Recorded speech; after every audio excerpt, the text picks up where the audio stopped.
General Ahmad शरीफ अब से कुछ ही लम्हों में प्रेस कॉन्फ्रेंस करेंगे और दीगर कुछ अहम मामलात हैं जिसका अहाता करेंगे। DGISPR लेफ्टिनेंट जनरल अहमद शरीफ चौधरी अब से कुछ ही लम्हों बाद अहम प्रेस कॉन्फ्रेंस उनकी तरफ से की जाएगी और ऐसे में कुछ सहाफ़ियों से भी उन्होंने गुफ्तगू की है। पहले तो I would like to welcome you and be very grateful to you for coming and taking out time for this very important press conference. The first thing is कि आप सबको हम सबको इस मुबारकबाद हो कि जो चीफ ऑफ डिफेंस फोर्सेस का हेडक्वार्टर है उसका जो सा है आगाज़ हो चुका है।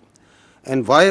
Because it is the most important one of the most important step for the providing the requisite synergy and jointness for military operations. इसके ऊपर आप लोग मीडिया में काफ़ी बहस कर चुके हैं एंड वी अंडरस्टैंड कि वॉरफेयर का जो करेक्टर चेंज हुआ है उसके अंदर जो मल्टी डोमेन ऑपरेशंस हैं। So it is not more only land, sea and air, it is space, it is cyber, it is informational domain, it is the intelligence operations and multiple domains जिसके अंदर भी जंग लड़ी जाती है। The wars have become violent, the wars have become short and intense। तो उसमें efficiency हासिल करने के लिए, एफिकेसी हासिल करने के लिए और इकोनॉमी ऑफ एफर्ट हासिल करने के लिए ये जो चीफ ऑफ डिफेंस फोर्सेज का हेडक्वार्टर है, it was a long awaited essential requirement and it's not only in Pakistan. इस वक्त मुल्क दर्जनों से ज़्यादा ममालिक हैं दुनिया में, it's up to almost like 70 countries जहाँ पे चीफ ऑफ डिफेंस का जो सिनर्जेटिक हेडक्वार्टर्स हैं they are available. So this is a something that जिसका जो आज एक पार्लियामेंट की हिदायत पे और ऑर्डर्स पे जिसका आगाज़ हुआ है, तो this is again A monumental and great day for the national security of Pakistan.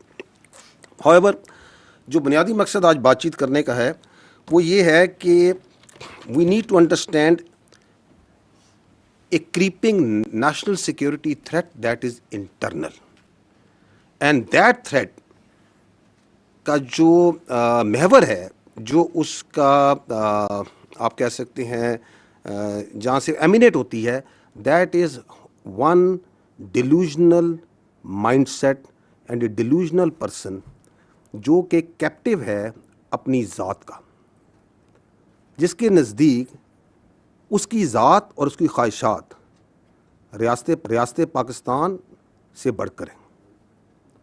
उसकी ज़ात, उसकी ख्वाहिशात और उसकी फ्रस्ट्रेशन इस हद तक बढ़ चुकी है कि वो समझता है कि मैं नहीं तो कुछ भी नहीं। And why it may seem to you a bit strange coming from me this, because that person and the narrative that he is pushing, it has become a national security threat। अब सियासत ख़त्म हो चुकी है, अब उसका जो बयानिया है वो पाकिस्तान की नेशनल सिक्योरिटी को थ्रेट बन चुका है। And that is why it is very important that we come clear, बग़ैर किसी इबाहम के, बग़ैर किसी डाउट के, we need to come clear and say what needs to be said।